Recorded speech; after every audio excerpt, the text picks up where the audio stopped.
শব্দ আছে, পরিস্থিতি। অনেক মানুষের মুখে আমরা এই শব্দ শুনি।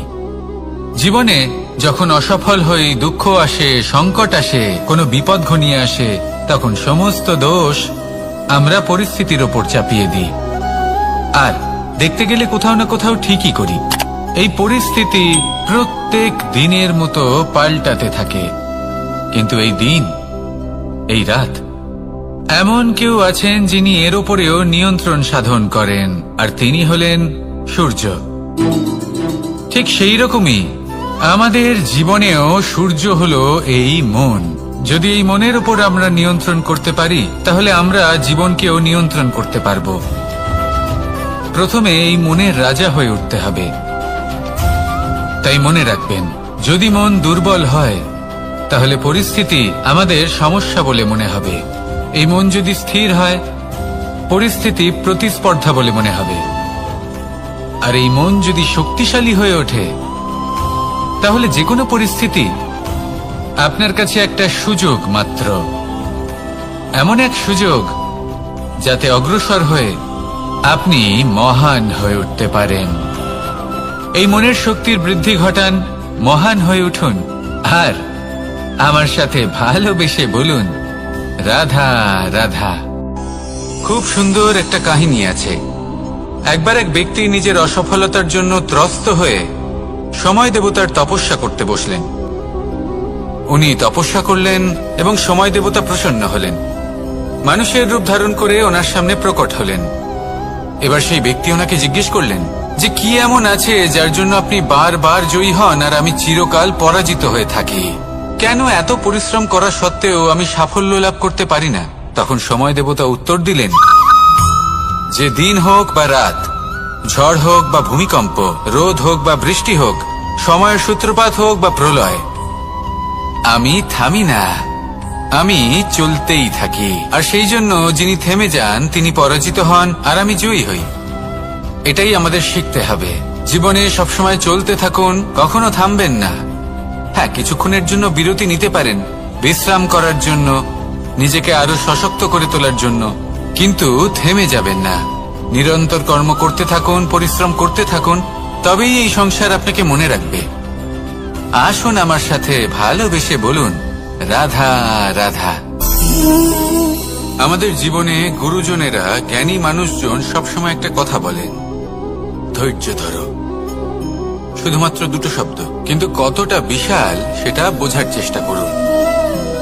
ছোট একটা অস্ত্র হাতে নিন এবং একটা বিশাল পর্বতে নিরন্তর প্রহার করতে থাকুন, ধৈর্য ধরে সেই কাজ করতে থাকুন।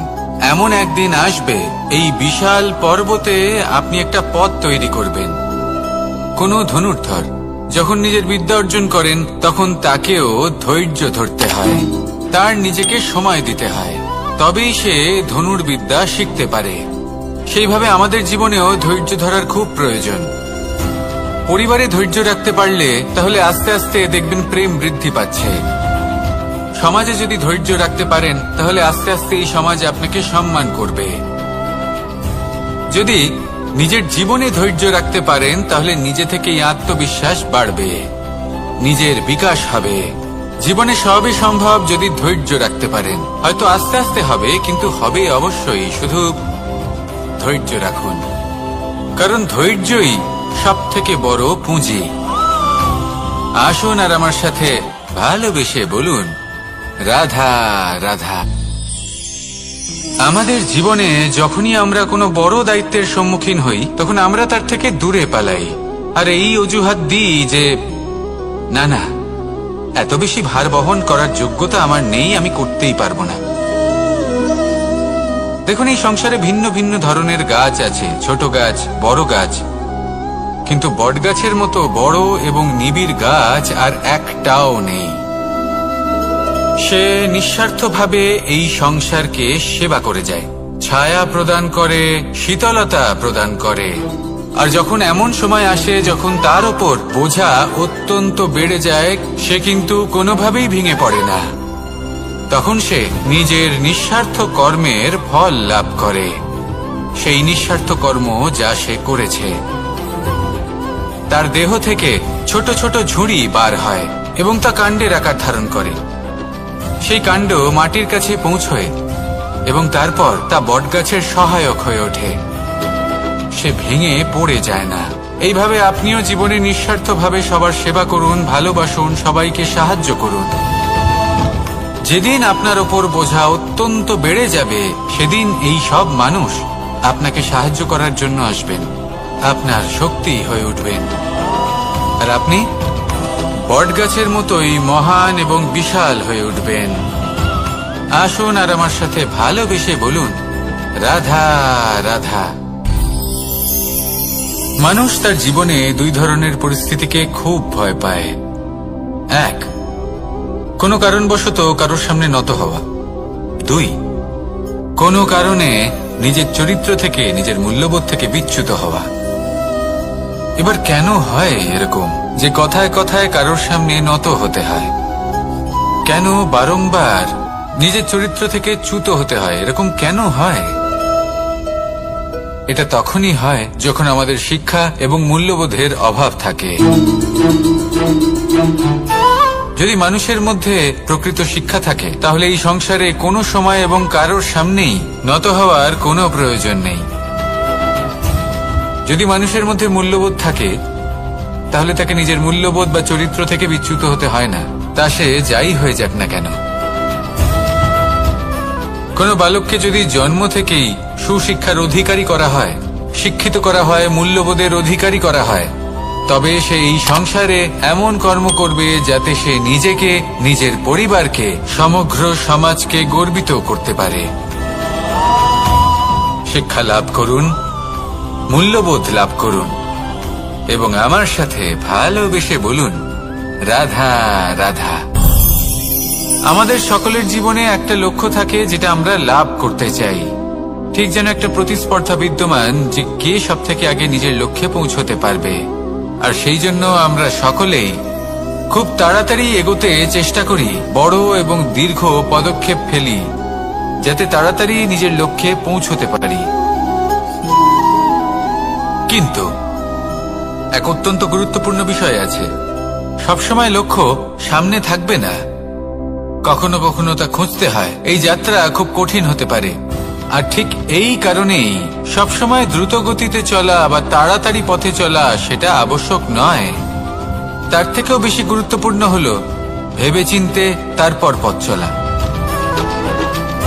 যদি ভেবেচিন্তে পদক্ষেপ ফেলেন, চলতে পারেন, তাহলে সেটাই সর্বশ্রেষ্ঠ পদক্ষেপ। কখন কোন দিকে যেতে হবে, কখন কোথায় দিক পাল্টানো যাবে না, কখন গতি বেশি রাখতে হবে, কখন কম, কখন থামবো, কখন চলবো, এই সব কিছুর বিষয়ে জ্ঞান অত্যন্ত গুরুত্বপূর্ণ এবং ভেবে চিন্তে চলতেই হবে। সেই জন্য শুধু তীব্র গতিতে সামনে এগোলে চলবে না, ভাবনা চিন্তা করে এগোতে হবে। আসুন আমার সাথে ভালোবেসে বলুন, রাধা রাধা। কখনো কোনো প্রজাপতিকে উড়তে দেখেছেন? কি সুন্দর উড়ে বেড়ায় সে, এক ফুল থেকে অন্য ফুলে, এক পাতা থেকে অন্য পাতার ওপর। কিন্তু সে কিভাবে উড়তে শেখে কখনো ভেবেছেন? জন্ম থেকেই কিন্তু প্রজাপতির ডানা থাকে না, ও কিন্তু ছোট্ট একটা ডিমের আকারে জন্ম লাভ করে। তারপর সেই ডিমটি ভেঙে একটি কীট বাইরে আসে। আস্তে আস্তে সে বড় হয়, ওর শক্তি বৃদ্ধি পায়। তারপর সে সেই কীট দশা ত্যাগ করে নিজের ডানাগুলি মেলে। এই প্রক্রিয়া তার কাছে সরল নয়, অত্যন্ত যন্ত্রণাদায়ক প্রক্রিয়া, কিন্তু সে সেই যন্ত্রণা মেনে নেয়। আর তারপর আস্তে আস্তে সে উড়তে শেখে। শুধুমাত্র আকাশে উড়ে বেড়ায় তা নয়, আমাদের মনের মাঝে উড়ে বেড়ায়। এবার এই ডিম থেকে প্রজাপতি হয়ে ওঠার যে যাত্রা, এটা যতটা কঠিন, ততটাই কঠিন হয় এই সংসারে শ্রেষ্ঠ কর্ম করা, ততটাই কঠিন হয় এই সংসারে মহান হয়ে ওঠা। সেই জন্য প্রয়োজনীয় প্রচেষ্টা এবং সময়।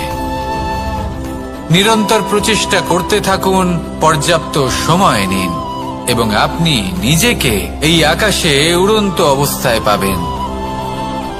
আসুন আমার সাথে ভালোবেসে বলুন, রাধা রাধা। পায়েস হলো আমার বিশেষ প্রিয়। এর মধুর স্বাদ মনকে প্রফুল্ল করে তোলে। ছোটবেলায় মা আমার জন্য পায়েস বানাতেন এবং আমাকে বলতেন যে গরম থাকতে থাকতে খেয়ে নে কানাই, ঠান্ডা হয়ে গেলে ভালো লাগবে না। কিন্তু আমিও দুষ্টু ছিলাম, ঠান্ডা হওয়া পর্যন্ত অপেক্ষা করতাম, আর ঠান্ডা হয়ে যাওয়ার পরে মার কাছে যেতাম আর ওনাকে বলতাম যে মা, পায়েস তো ঠান্ডা হয়ে গেছে, এটা গরম করে দিন। তখন মা হাসতেন আর বলতেন যে পায়েস না হয় আমি আবার গরম করে দেব কানাই, কিন্তু এর মধুর স্বাদ, সেই মিষ্টত্ব, সেই সুবাস, সেটা আবার ফিরে আসবে না।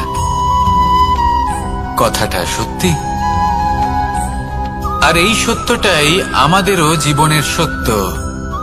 আমাদের জীবনের মধুর সম্পর্কগুলি, এতে যখন কটুভাব প্রবেশ করে তখন সেই মিষ্টত্ব ফিরিয়ে আনা প্রায় অসম্ভব ব্যাপার হয়ে যায়। আপনি চেষ্টা করে সেই সম্পর্ক ঠিক করতেই পারবেন, তার জন্য অগাধ পরিশ্রম করতে হবে, কিন্তু আবার সেই মিষ্টত্ব কখনো ফিরে আসবে না।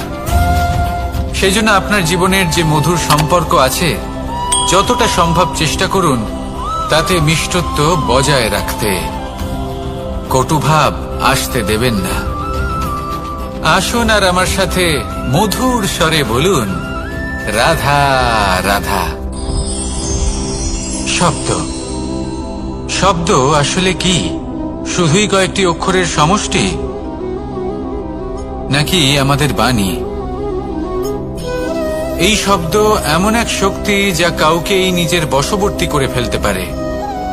শব্দ এমন এক অস্ত্র যা কাউকে ক্ষত বিক্ষত করে দিতে পারে। এই শব্দ হলো একটি নাদ স্বরূপ, যা কোনো ঘুমন্ত ব্যক্তিকেও জাগিয়ে তুলতে পারে এবং নিজের লক্ষ্যের দিকে অগ্রসর করতে পারে। শব্দে এত শক্তি আছে যে কারোর মনে এতটা আঘাত দিতে পারে যে সে হয়তো জীবনে আর কখনো এগোতেই পারল না। তাহলে এই শব্দের প্রয়োগ খুব ভেবেচিন্তে করবেন। এবং এই শব্দের মতোই হলো নীরবতা। অনেক সময় এই নীরবতা আমাদের সহায়ক হয়ে ওঠে, অনেক সময় এটা আমাদের অনুশোচনাকে অনেক বেশি বাড়িয়ে তুলতে পারে। ভীষ্ম পিতামহ, অঙ্গরাজ কর্ণ, যখন দ্রৌপদীর বস্ত্রহরণ হচ্ছিল তখন এনারা নীরব ছিলেন। দুর্যোধনের বিরোধিতা করেননি, ওকে বাধা দেননি। আর তারপর কি হলো সেটা আপনারা সকলে জানেন। দেখতে গেলে নীরবতা চুপ করে থাকা, কিন্তু যদি কোনো দুষ্টের সামনে চুপ করে থাকেন, যদি তার বিরোধিতা না করতে পারেন, তাহলে এই নীরবতাই অনেক বড় পাপের আকার ধারণ করে। মনে রাখবেন আর আমার সাথে ভালোবেসে বলবেন, রাধা রাধা। আভূষণ, কার না ভালো লাগে এই আভূষণ? আমরা পরিশ্রম করি, ধন অর্জন করি আর আভূষণ কিনে থাকি, কখনো নিজের জন্য, কখনো বা তাদের জন্য যাকে আমরা ভালোবাসি, বা তাদের জন্য যাকে আমরা সম্মান করি। হয়তো সেই জন্যই সীতা চূড়ামণি ধারণ করেছিলেন এবং আমি সামন্তকমণি। কিন্তু এটাই কি সেই প্রকৃত আভূষণ যা আপনার মূল্য বৃদ্ধি করে? না। শ্রীরামের আভূষণ হল ওনার নম্র ভদ্র ব্যবহার। মাতা সীতার আভূষণ হল ওনার সততা, ওনার নিষ্ঠা, ওনার ত্যাগ। অর্জুনের আভূষণ ছিল ওনার একাগ্রতা। রাধার আভূষণ ওনার প্রেম। এই আভূষণ কোথাও নেই, আপনার মনে আছে। যদি আপনার মনে মিষ্টতা থাকে, তা শান্ত হয়, তাতে সততা থাকে, নিষ্ঠা থাকে এবং প্রেম থাকে, তাহলে আপনার অন্য আর কোনো আভূষণের কোনো প্রয়োজন নেই। আপনি যতই ভিড়ের মাঝে থাকুন, আপনার ঔজ্জ্বল্য চোখে পড়বে। আসুন আর আমার সাথে ভালোবেসে বলুন, রাধা রাধা। এই সংসারের সবথেকে বড় সত্যি হলো জন্ম এবং মৃত্যু, কিন্তু আরো বড় একটা সত্য আছে, মিত্র এবং শত্রু, যা আমাদের সকলের জীবনে থাকে। মিত্র সে যে আমাদের সঙ্গ দেয় এবং সংসারের সবথেকে উঁচু শিখরে আমাদের নিয়ে যায়, এবং শত্রু সে যে যে কোনো মুহূর্তে যে কোনো শিখর থেকে আমাদের নিচে ফেলে দিতে পারে। এবার বিচিত্র ব্যাপার হলো এটাই যে আমরা নিজেরাই এদের সাথে নিয়ে চলি, নিজেরাই এদের পালন করি। তা কি করে? প্রথমে বুঝুন এই মিত্র এবং শত্রু কারা। আপনার নিজের মন, আর কেউ নয়। এই মনই হলো মিত্র। যখন তাতে ভারসাম্য বজায় থাকে, তা নিয়ন্ত্রিত থাকে, তা পবিত্র হয়। কিন্তু যদি এই মন অনিয়ন্ত্রিত হয়ে পড়ে, যদি আপনাকে সে নিয়ন্ত্রণ করতে শুরু করে, তখন সেই আপনার সবথেকে বড় শত্রু হয়। সেই জন্য এই মনের ওপর নিয়ন্ত্রণ রাখতে শিখুন, এতে ভারসাম্য বজায় রাখতে শিখুন। তাহলে আপনি এমন এক বন্ধুকে পাবেন যে আপনাকে এই সংসারের শিখরে পৌঁছে দেবে। আসুন আমার সাথে ভালোবেসে বলুন, রাধা রাধা। ঈশ্বর আসলে কে? সংসারের বেশিরভাগ মানুষের কাছে ঈশ্বর হলেন এই সংসারের রচয়িতা, পালনকর্তা। কারোর কাছে উনি জ্ঞাতা, কারোর কাছে উনি হলেন আস্থার প্রতীক, আবার কারোর জন্য শুধুমাত্র অন্ধ বিশ্বাস। কিন্তু এই ঈশ্বর কি কোনো শরীর, নাকি একটা বোধ, নাকি শুধুই শ্রদ্ধা? ঈশ্বর হলেন তিনি যিনি হলেন আপনার ইষ্ট। সেই জন্যই তো গুরু, মাতা, পিতা এনাদেরও ঈশ্বরই বলা হয়েছে। যাদেরকে আমরা ঈশ্বর বলে মনে করি, যারা আমাদের ইষ্ট, তারা আমাদের একটি পথ দেখান, একটি দিকে চালিত করেন। সেই পথে চলে আপনি শুভ কর্ম করতে পারেন। আর যখন কোনো ব্যক্তি তার ঈশ্বরের আদেশ পালন করেন, তখন সে নিজে থেকেই শুভ পথে অগ্রসর হয়ে যান। বেশ কয়েকজন মানুষ ঈশ্বরের ওপর আস্থা রাখেন এবং ভাবেন যে অনুচিত কোনো কাজ করা উচিত নয়, ঈশ্বর দেখছেন। ওনারা ভয় পান যে কোনো অনুচিত কর্ম করলে কে জানে তার পরিণাম কি হবে। এমন অনেক ব্যক্তি রয়েছেন যারা ঈশ্বরকে বিশ্বাস করেন এবং জানেন যে ঈশ্বর তাদেরকে দেখছেন। তাই যে যে শুভ কর্ম ওনারা করেছেন তার ফল তারা অবশ্যই পাবেন। এবার আপনি ভয় পেয়ে ঈশ্বরকে বিশ্বাস করবেন, নাকি বিশ্বাসের দ্বারা ঈশ্বরকে বিশ্বাস করবেন, সেই সিদ্ধান্ত আপনারই। কিন্তু হ্যাঁ, যদি আপনার মনে ঈশ্বরের জন্য কোনো স্থান থাকে, যদি আপনার কোনো ইষ্ট থাকেন, যদি আপনি কাউকে ঈশ্বর মনে করেন, যার প্রত্যেক আদেশ আপনি পালন করে থাকেন, তাহলে বলি ঈশ্বর কখনো আপনাকে অনুচিত পথে চালিত করবেন না। আসুন আমার সাথে ভালোবেসে বলুন, রাধা রাধা। এই সংসারে ভিন্ন ভিন্ন ধরনের গাছ আছে, অসংখ্য ধরনের প্রজাতি আছে। কিছু গাছ পাতা দিয়ে থাকে, কিছু ফুল, কিছু ফল। কেউ ছায়া প্রদান করে, কেউ শীতলতা প্রদান করে, কেউ নিজেকে খুব কষ্ট দিয়ে এই সংসারের বিকাশে সহায়ক হয়ে ওঠে। কিন্তু এই সবার মধ্যে একটা বিষয় কিন্তু সমান, এরা প্রত্যেকেই পাতা ছাড়া, ফুল ছাড়া, ফল ছাড়া জীবিত থাকতেই পারে, কিন্তু কোনো বৃক্ষই শিকড় ছাড়া বেঁচে থাকতেই পারে না। এটাই হলো রাধার। ঠিক সেইভাবেই আমাদের জীবনে শক্তি হোক, ধন হোক বা সাফল্য হোক, আমাদের বা আমাদের পরিবারের প্রসন্নতাই হোক, এই সব কিছুর আধার হলো, সবকিছুর মূল হলো পরিশ্রম। তাই জীবনে চিরকাল পরিশ্রম করতে থাকুন। যদি আপনি জীবনে মহান হবার পথে অগ্রসর হতে চান, তাহলে পরিশ্রম করুন। এই পরিশ্রম দ্বারাই নিজের পরিবারকে প্রসন্ন করুন, নিজের বন্ধুদের প্রসন্ন করুন, এই সমাজকে গর্বিত করুন। আসুন আমার সাথে ভালোবেসে বলুন, রাধা রাধা। এই সংসারের সব থেকে বড় রোগ কোনটা? কেউ বলবে মানসিক রোগ, কেউ বলবে সেই রোগ যা সর্পদংশনের ফলে হয়ে থাকে। এই সংসারে ভিন্ন ভিন্ন ধরনের রোগ আছে এবং তার সাথে ভিন্ন ভিন্ন ধরনের যন্ত্রণাও রয়েছে।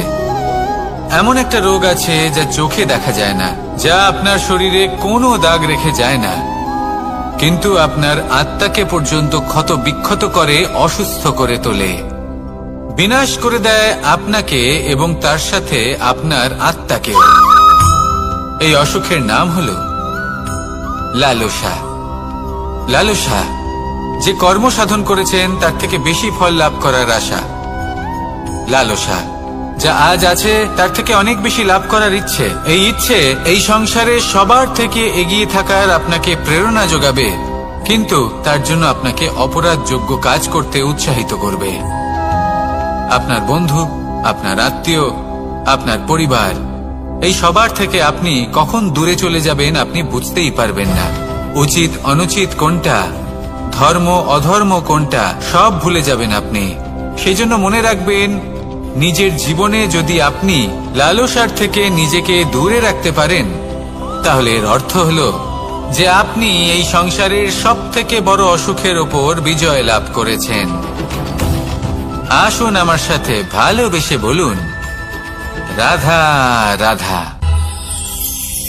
এই সাগর কত বিশাল আকার, কখনো শান্ত কখনো উত্তাল, কিন্তু এই সাগরকে এত মহান কে করে তুলল? জল। এবার এই জলের যাত্রা দেখুন, সেটা কতটা কঠিন। এই জল সাগরে থাকে, সূর্য ওকে এতটা উত্তপ্ত করে তোলে যে এই জল নিজের অস্তিত্ব হারিয়ে ফেলে এবং বাষ্পে পরিণত হয়ে হাওয়ায় মিলিয়ে যায়। তারপরে আকাশে যায় আর নিজের অস্তিত্ব আবার হারিয়ে ফেলে, মেঘে পরিণত হয়। তারপর এই মেঘ কোথাও গিয়ে কোনো পর্বতে ধাক্কা খায়, তারপর আবার এই জল নিজের অস্তিত্ব হারায়। তারপরে বর্ষার রূপ ধারণ করে তা বর্ষিত হয়, বা কোনো পর্বতের চূড়ায় তার শিখরে বরফের রূপ ধারণ করে।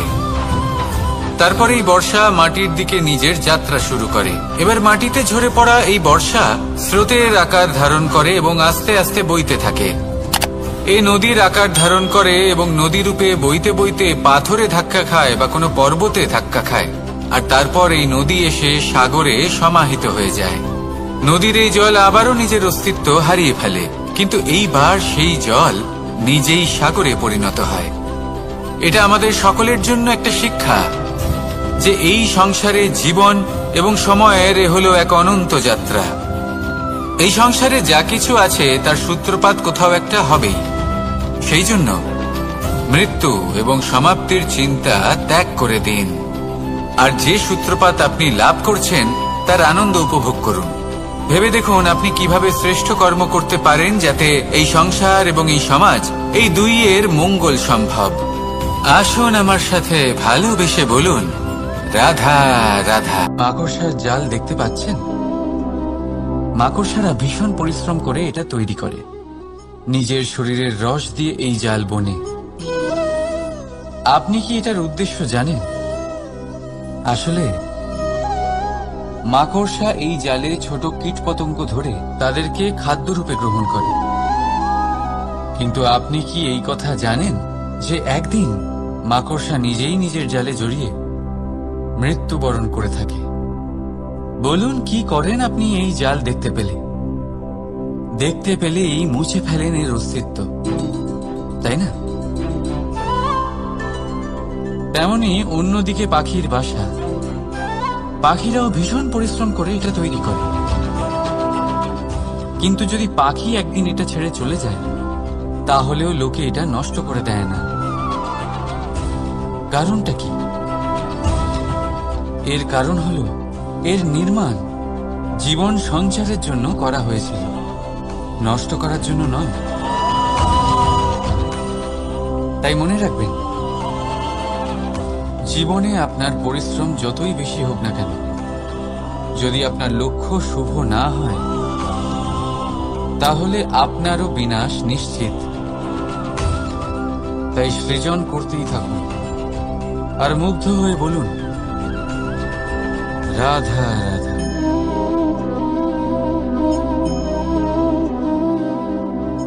আপনার কি মনে হয় আমি কি করছি? আপনি বলবেন আমি প্রদীপ জ্বালাচ্ছি। সঠিক, কিন্তু প্রশ্ন হচ্ছে যে আমি কি আপনাকে বলেছি যে একে প্রদীপ বলা হয়? না। এই প্রদীপ কি নিজেই নিজের পরিচয় আপনাকে দিয়েছে? না।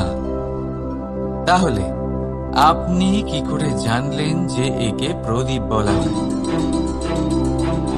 উত্তর হচ্ছে, করবে যে লোকে আপনাকে প্রদীপ ভেবে ভালোবাসবে, নাকি সাপ ভেবে ভীত হয়ে থাকবে।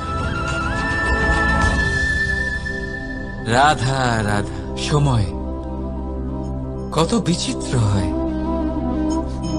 সময় আমাদের পক্ষে থাকলে আমরা নিজেদের রাজা মনে করে নিই, আর সেই সময় যদি বিপক্ষে চলে যায় তাহলে নিঃস্ব হতে সময় লাগে না। তাই মানুষের একটা অভ্যেস আছে, খারাপ সময়ের জন্য কিছু সঞ্চয় করা।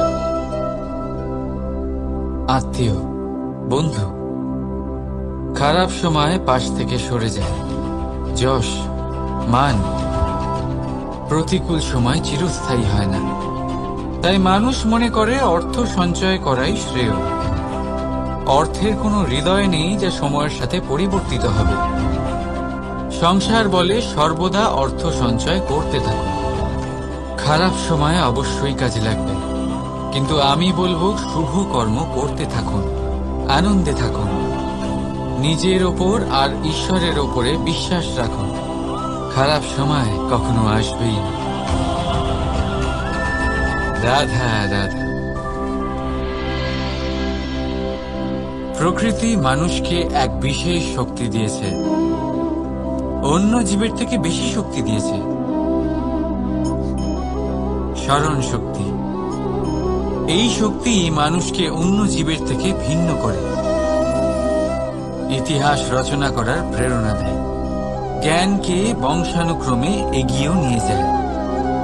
আর যারা ভুলে যান, অধিকাংশ সময় তারা উপহাস আর দয়ার পাত্র হয়ে যান। কিন্তু এটাই কি প্রকৃত রূপে সত্য? না। এই স্মরণ শক্তি মানুষের বিকাশের সব থেকে বড় বাধা হয়ে দাঁড়ায়, তার মনকে দূষিত করে দেয়। খারাপ অভিজ্ঞতা, কারোর করা বিশ্বাসঘাতকতা, কারোর কটাক্ষ বেশিরভাগ মানুষই ভুলতে পারেন না। রাধা রাধা। মানুষ নিজের পরিবারের জন্য কত কিছুই না করে, দিন রাত পরিশ্রম করতে থাকে যাতে তার পরিবারের প্রয়োজন পূরণের জন্য অর্থ রোজগার করতে পারে। কিন্তু শুধু অর্থ রোজগার করাটাই কি যথেষ্ট? আপনি বলবেন হ্যাঁ, নিশ্চয়ই। অর্থ দিয়ে সবকিছু পাওয়া যায়, বিদ্যা পাওয়া যায়, বাড়ি পাওয়া যায়, ওষুধ পাওয়া যায়, আর কত কিছুই না পাওয়া যায়। এইসব একটা পর্যায় পর্যন্ত সঠিক, কিন্তু একটু মন দিয়ে ভেবে দেখুন, যখন কোনো শিশু অসুস্থ হয়ে পড়ে তখন সে ওই তিক্ত ওষুধ কেন খেয়ে নেয়? এই জন্য কারণ ওর পিতা সেই ওষুধ অর্থ দিয়ে কিনেছে? না, বরং এই জন্য কারণ তার পিতা যে তার সামনে দাঁড়িয়ে, তার উপরে তার বিশ্বাস আছে। বিশ্বাস আছে যে উনি তার কিচ্ছু হতে দেবেন না। এই বিশ্বাস, এই সংস্কার, এই শিক্ষা কখনো অর্থ দিয়ে পাওয়া যায় না। এটা পাওয়া যায় সেই সময় থেকে যা মাতা পিতা তাদের সন্তানের সাথে কাটিয়েছেন। তাই জীবনে অর্থ অবশ্যই উপার্জন করুন, কিন্তু নিজের পরিবারকেও সময় দিন, আনন্দ পাবে। রাধা রাধা।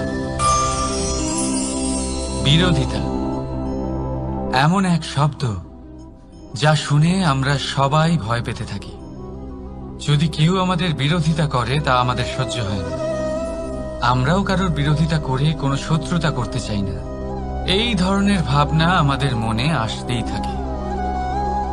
কিন্তু বিরোধিতা, এই শব্দ আপনার শান্তির জন্য, আপনার সুখের জন্য কতটা গুরুত্বপূর্ণ তা আপনারা জানেন না। তাই যদি কাল এসে কেউ আপনার বিরোধিতা করে, তখন সবার আগে নিজেকে যাচাই করুন। আপনি কি ভুল করেছেন? আপনার দোষ কি? নিজের মধ্যে কি ত্রুটি আছে সেটা বোঝার চেষ্টা করুন, নিজেকে সংশোধন করার চেষ্টা করুন, তারপর দেখুন বিরোধিতার এই আগুন আপনাকে স্বর্ণ থেকে কুন্দন বানিয়ে তুলবে। বলা হয় এই সংসারে খারাপ বেড়েই চলেছে, কিন্তু তার কারণ এ নয় যে খারাপ মানুষ বেড়ে চলেছে। তার কারণ হলো যে ভালো মানুষ, যাদের ভালো চিন্তা, ভালো বিচারধারা আছে, তারা খারাপের বিরোধিতা করতে পারে না। যদি আপনার সম্মুখে কোনো খারাপ কর্ম হয়, তাহলে তার বিরোধিতা করতে সংকোচ করবেন না, কারণ বিরোধিতার এই আগুন মন্দকে পিছুপা হতে অবশ্যই বাধ্য করে। রাধা রাধা। জীবনে আপনি এরকম মানুষও দেখবেন যারা এটা বলে, ভাবে, নিজেকেও বলে যে উনি সেই এমন ব্যক্তি যার মতো আমি হতে চাই। ঠিক আছে, কারোর থেকে প্রেরণা নেওয়াটা কোনো ভুল নয়, কিন্তু কখনো কখনো এই প্রেরণা গুরুত্বহীন হয়ে যায় আর আমরা শুরু করে দিই সেই ব্যক্তিকে নকল করতে। এখানেই থেমে যায় আমাদের উন্নতি। এবারে দেখুন, সংসারে শত কোটি রঙের ফুল আছে, কিন্তু তারা কখনো একে অপরকে নকল করে না। সময়কে ব্যবহার করুন নিজের অস্তিত্ব নির্মাণ করার জন্য, কারণ কারোর ছায়া হওয়ার থেকে ভালো আপনি কারোর জন্য প্রেরণা হয়ে উঠুন। রাধা রাধা। আমরা সকলে পাথুরে রাস্তা এড়িয়ে চলি, কারণ এই পথের পাথর আমাদের যাত্রা আরো কঠিন করে তোলে, আমাদের পা আহত করে দেয়। কিন্তু একটা গুরুত্বপূর্ণ কথা আমরা ভুলেই যাই, এই কঠিন পথই না শুধু আমাদেরকে নিজেদের দুর্বলতার সাথে পরিচয় করায়, বরং আমাদের শক্ত হওয়ার প্রেরণাও দিতে থাকে। সময়ের সাথে ঠিক এমনটাই হতে থাকে। সবাই ভালো সময়ের অপেক্ষা করতে থাকেন, ভালো সময়ের জন্য পরিশ্রম করেন, তার জন্যই চিন্তা করেন, কিন্তু ভুলে যান যে ভালো সময় বহুবার আমাদের বিবেক নষ্ট করে দেয়। সেখানেই খারাপ সময় আমাদের বুদ্ধিকে সঠিক পথে চালিত করে। রাধা রাধা। ঘোড়াকে যতই প্রশিক্ষণ প্রদান করুন, তার মুখে লাগাম তো পরাতেই হবে। একজন ভালো চালক সেই ঘোড়ার লাগাম মাঝে মাঝে টেনে ধরে, তাকে সঠিক পথে চালিত করতে, যাতে সেই ঘোড়া দিকভ্রান্ত না হয়। এবার একটু ভাবুন, ঠিক এরকমই হয় আমাদের মন। যদি এটা বিবেকের লাগাম দিয়ে মাঝে মাঝে আমরা টেনে না ধরি, তাহলে আমাদের এই মন দিকভ্রান্ত হতে পারে। আর যদি আপনি আপনার লক্ষ্যে পৌঁছতে চান, তখন মনের এই লাগাম মাঝে মাঝে আপনাকে অবশ্যই টেনে ধরতে হবে, কারণ বিবেকের এই পথ প্রদর্শনই আপনাকে ভালোভাবে আপনার লক্ষ্যে পৌঁছে দেবে। মনে রাখবেন আর আমার সাথে ভালোবেসে বলবেন, রাধা রাধা। আপনি কখনো জাঁতা কল দেখেছেন? তাতে গম পেশা হয়। গমকে এমন ভাবে পেশা হয় যাতে আমরা তা খেতে পারি, জীবিত থাকতে পারি। আর যদি আপনি মন দিয়ে দেখেন, তাহলে কলের নিচের অংশ কখনো ঘোরে না, শুধুমাত্র উপরের অংশই ঘোরে। আর তবেই তা গম পিষতে পারে, আর তবেই রুটি তৈরি হতে পারে। কিন্তু ভেবে দেখুন, যদি কলের দুটো অংশই ঘুরতে থাকে তাহলে কি হবে? তা গম পেশার বদলে একে অপরকে পিষে নিজেদের অস্তিত্ব শেষ করে দেবে। তাই জীবনে কোনো কাজ যখন মন আর মস্তিষ্ক মিশিয়ে করা হয়, তখনই তা সম্পন্ন হয়। কিন্তু যখন বিষয় হলো ভক্তির, তখন মস্তিষ্কের যুক্তির মৌন থাকা প্রয়োজন। আর যখন বিষয় হলো কর্ম আর ন্যায়, তখন মনের আবেগের মৌন থাকা প্রয়োজন।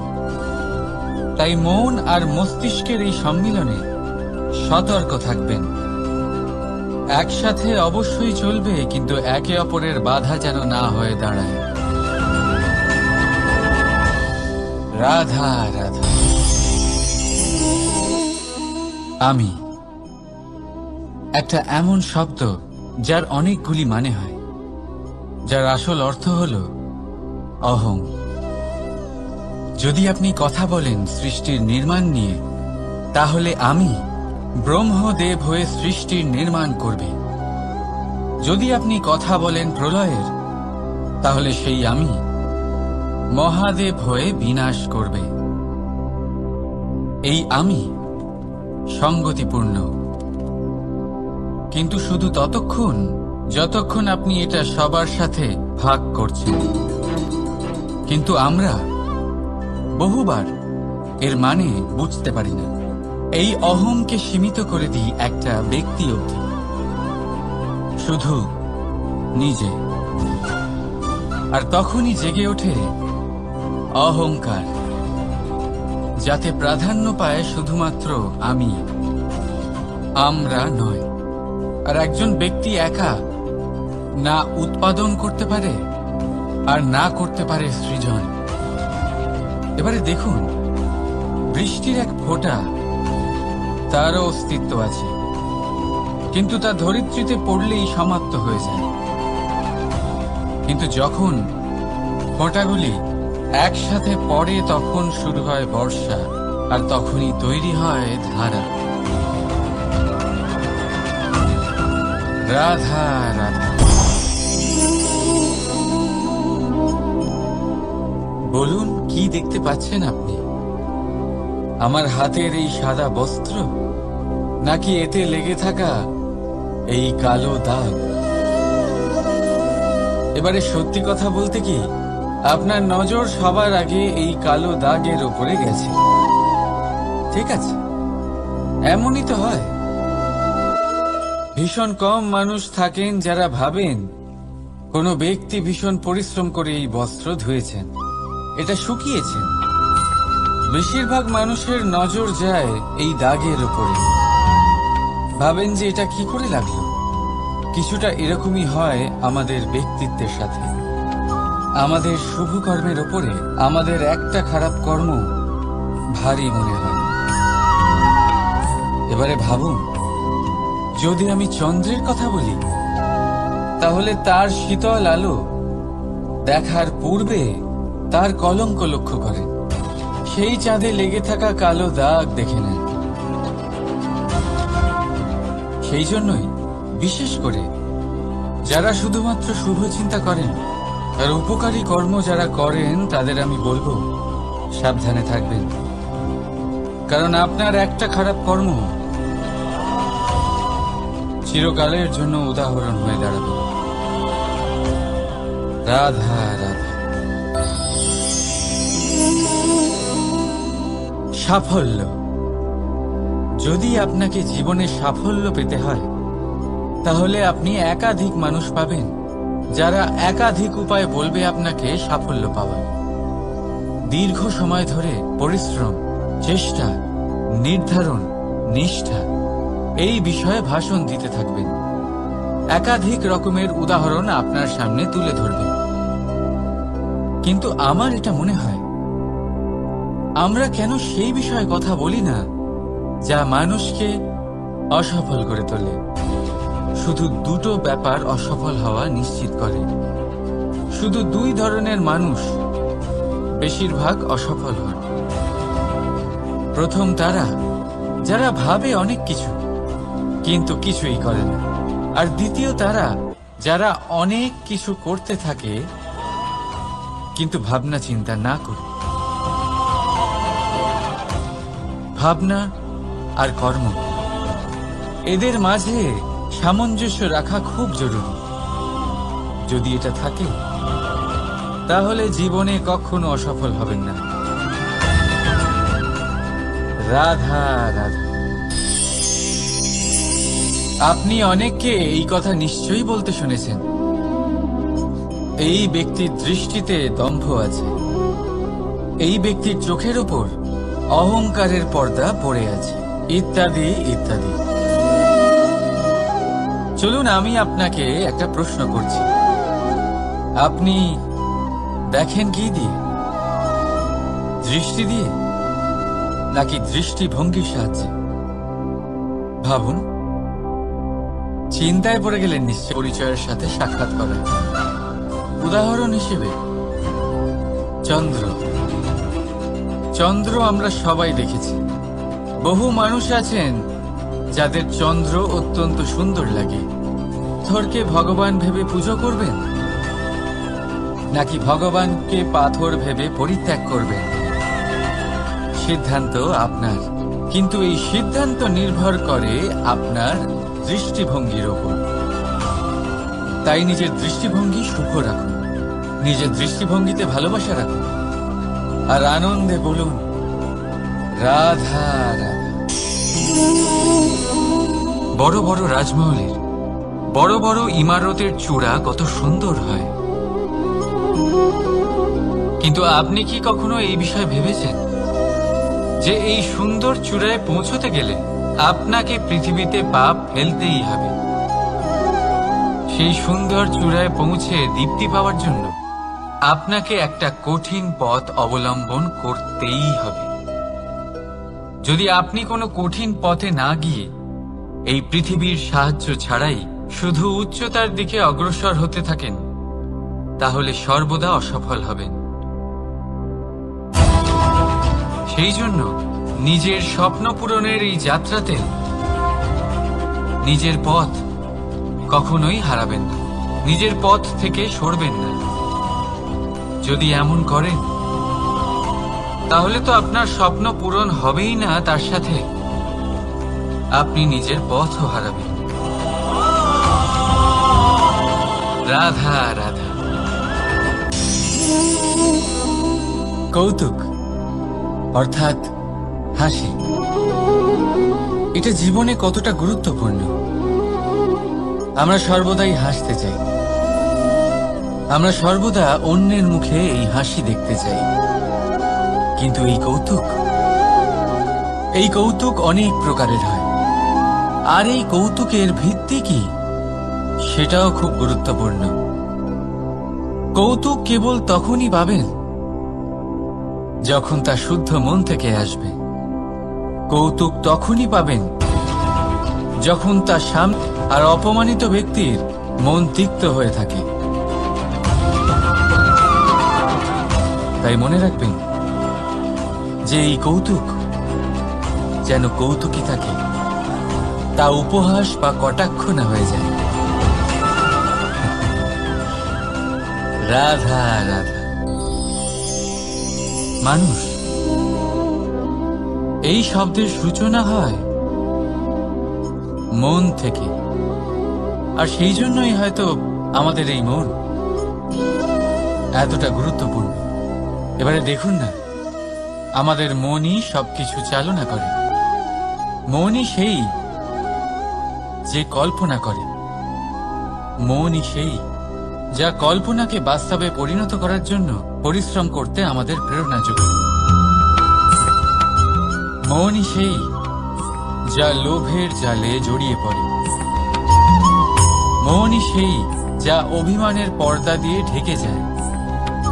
আর এই মনই সেই যা আপনাকে বিনাশের দিকে টেনে নিয়ে যেতে পারে। কিন্তু যদি তা পরোপকার করার ইন্ধন পায়, তাহলে এমন কোনো মহান কাজ নেই যা আপনি করতে পারবেন না। কিন্তু এই মন কি? এটা বোঝানো যায় দুটো শব্দের মাধ্যমে, দুটো সহজ শব্দ। প্রথম, একজন কুশল সেবক। দ্বিতীয়, একজন সংকটপ্রবণ মালিক। যদি আপনার এই মন আপনার নিয়ন্ত্রণে থাকে, তাহলে সে হলো আপনার সেবক। তাই আপনার অস্তিত্ব আছে। কিন্তু যদি আপনার মন আপনার কর্মের ওপরে নিয়ন্ত্রণ করে, তাহলে এই মন আপনার মালিক, আর তখন আপনার বিনাশ নিশ্চিত। তাই নিজের এই মনকে নিয়ন্ত্রণে রাখুন, কিন্তু ভালোবেসে। আসুন আমার সাথে আনন্দে বলুন রাধা রাধা। এই সূঁচ দেখতে পাচ্ছেন আপনি? এটা শুদ্ধ লোহা দিয়ে তৈরি, বস্ত্র সেলাই করার কাজে লাগে, অস্ত্রোপচারে কাজে লাগে। কিন্তু আপনি কি কখনো ভেবে দেখেছেন এই সূঁচ কিভাবে তৈরি হয়? লোহার এক বড় অংশকে পিটিয়ে পিটিয়ে টেনে টেনে তাকে পাতলা বানানো হয়। এরপরেই আমরা পেয়ে থাকি সূচ। ভাবুন, যদি লোহার টুকরোতে অনর্গল প্রহার করার ফলে একটা লোহার টুকরো সূচে পরিণত হয়, তাহলে আমাদের জীবনে অনর্গল চেষ্টা করার ফলে জীবনের সমস্ত অংশকে আমরা কত প্রভাবশালী কাজে পরিণত করতে পারি। শুধু প্রয়োজন দৃঢ় নিশ্চয়তা। তাহলে আসুন আমার সাথে ভালোবেসে বলুন, রাধা রাধা। বিশ্বাস, জীবনে বিশ্বাস কতটা গুরুত্বপূর্ণ। একজন স্ত্রী তার স্বামীর হাত ধরে যে কোনো জায়গায় যেতে পারেন, এর কারণ হলো বিশ্বাস। তার নিজের স্বামীর ওপরে বিশ্বাস আছে। যখন একজন মা তার ছোট বাচ্চাকে কোলে তুলে হাওয়ায় ওঠায়, তখন সেই বাচ্চা ভয়ভীত হয়ে যায় না। তার কারণ হলো বিশ্বাস। তার বিশ্বাস আছে যে তার মা তার কিচ্ছু হতে দেবে না। এক বৈদ্যের দেওয়া ঔষধ সন্তান কিছু না বুঝে শুনেই খেয়ে ফেলে। সেই বৈদ্যের জ্ঞানের বিষয়ে তার কোনো ধারণাই থাকে না। শুধু নিজের পিতার উপরে বিশ্বাস আছে যে তার পিতা তাকে খারাপ কিছুই দেবে না। যখন এই সংসারের প্রতিটা বন্ধন বিশ্বাসের উপরে দাঁড়িয়ে আছে, তাহলে কেন এই বিশ্বাসকে আমরা জীবনে আনতে পারি না? আপনি নিজেই দেখুন, এই বিশ্বাস নিজের জীবনে এনে দেখুন, সবকিছু আরো সুন্দর হয়ে যাবে। তাই ভালোবেসে বলুন, রাধা রাধা।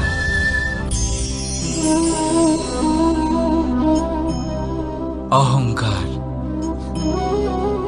এই শব্দটা সবাই শুনেছেন। বহু মানুষকে আপনি এটা বলতে শুনেছেন যে ওই ব্যক্তির অহংকার আছে, ওই মানুষটির ক্ষমতার অহংকার আছে, ওই ব্যক্তির নিজের রূপ নিয়ে অহংকার আছে, ওই ব্যক্তির নিজের অর্থের অহংকার আছে, ইত্যাদি ইত্যাদি।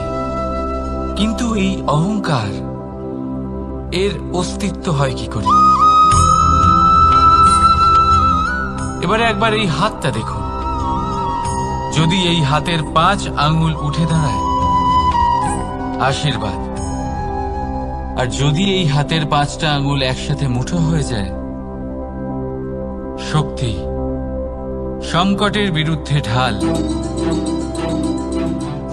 কিন্তু এই একটা আঙ্গুল সংকটের কারণ হয়ে দাঁড়াতে পারে। এই একটা আঙ্গুল শত্রুকে আহ্বান জানায়। এবার অহংকার বলে এই শব্দটাই দেখে নিন। আমাদের থেকে আলাদা হয়ে গেলে হয় অহং। অহং অর্থাৎ ব্যক্তির মনে হয় যে সে আপনদের থেকে, নিজের বন্ধুদের এবং সঙ্গীদের থেকে, নিজের পরিবারের থেকে অনেক উপরে, অনেক শ্রেষ্ঠতর সে। কিন্তু মনে রাখবেন, এই অহংকার কোনো ব্যক্তির অস্তিত্বের বিনাশের প্রথম ধাপ। তাই ঝেড়ে ফেলে দিন এই অহংকারকে, আর বিশ্বাস করুন আমাদের ওপর, কারণ তখনই আপনি শান্তি পাবেন। আর সেই শান্তির সাথেই বলে উঠবেন, রাধা রাধা।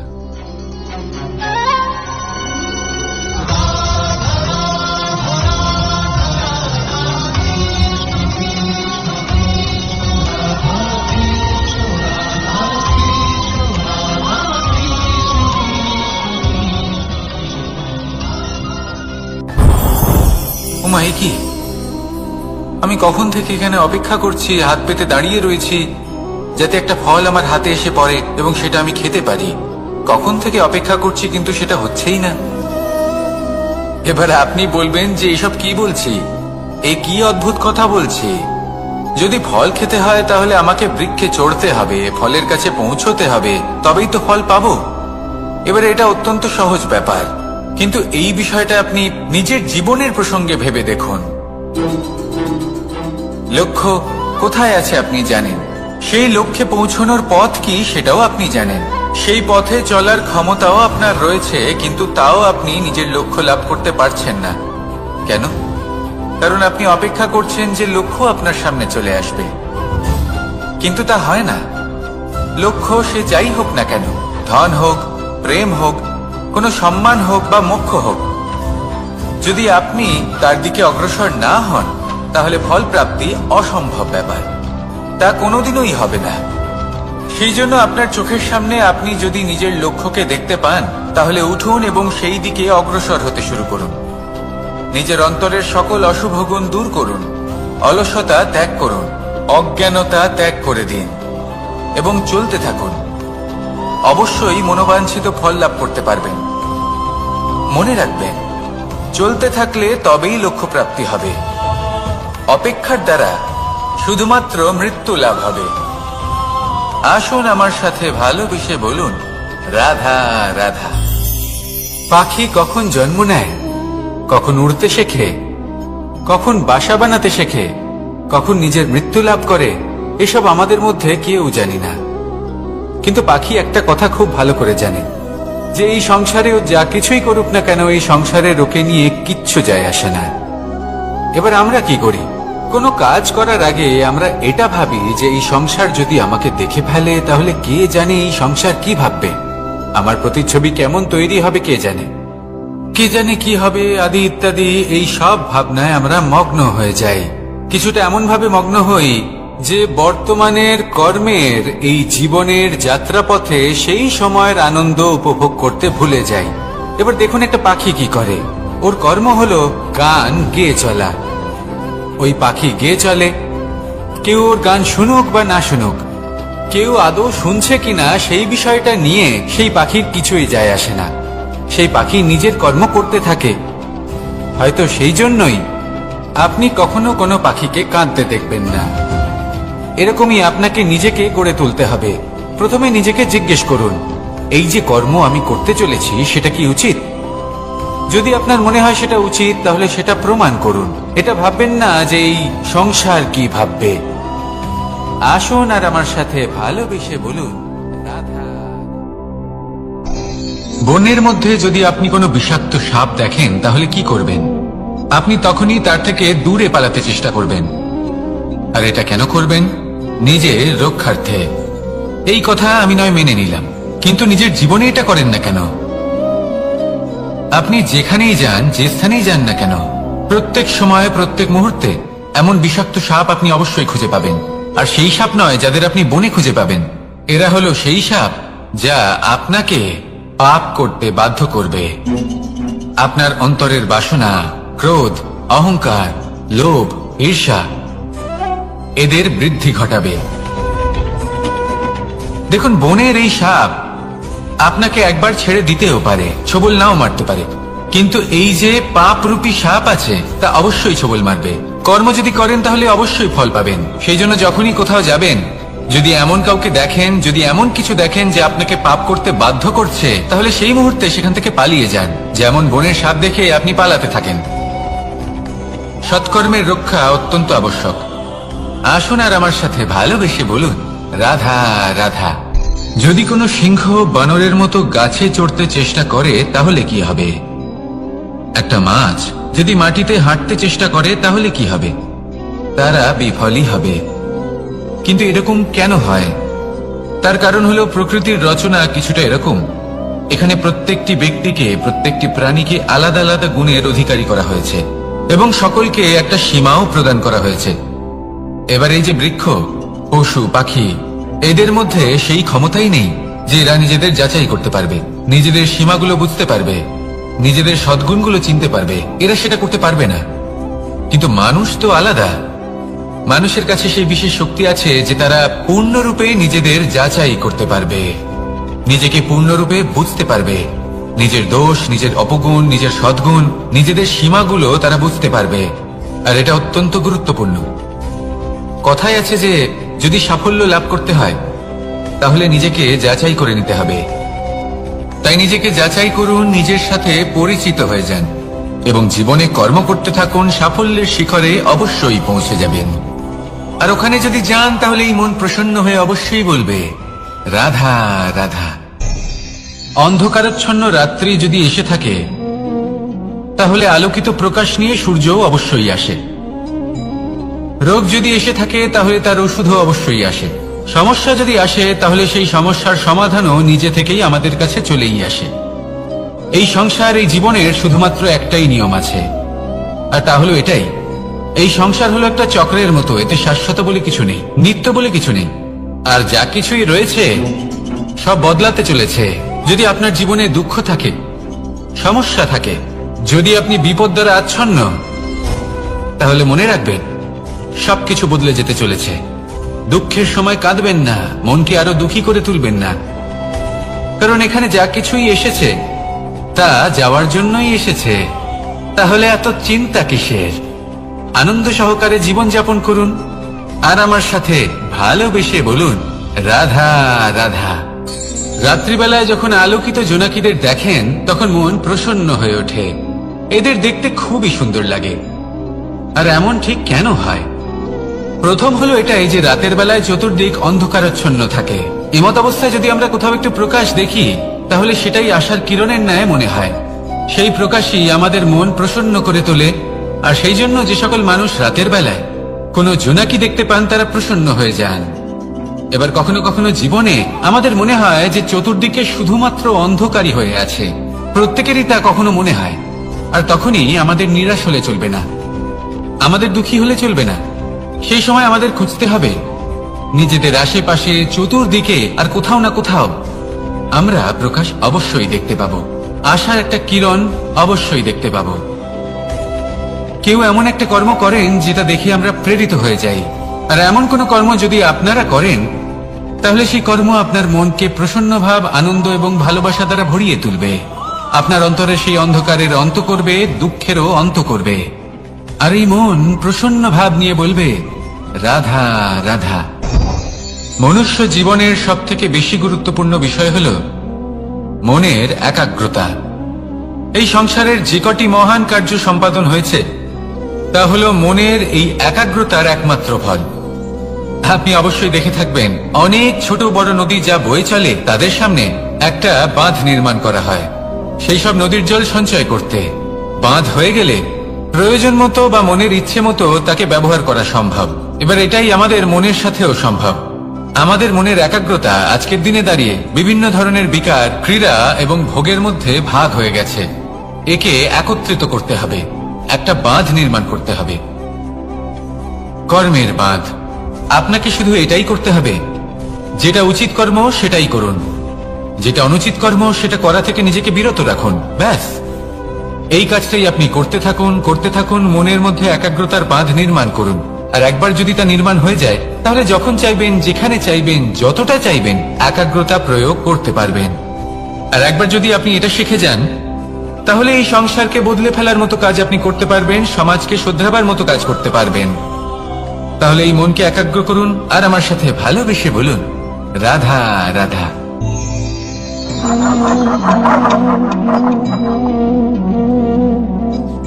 কোন ব্যক্তিকে নিশ্চয়ই দেখেছেন যিনি নিজে কাঠ কাটার এই কাজে নিপুণ এবং অভিজ্ঞ।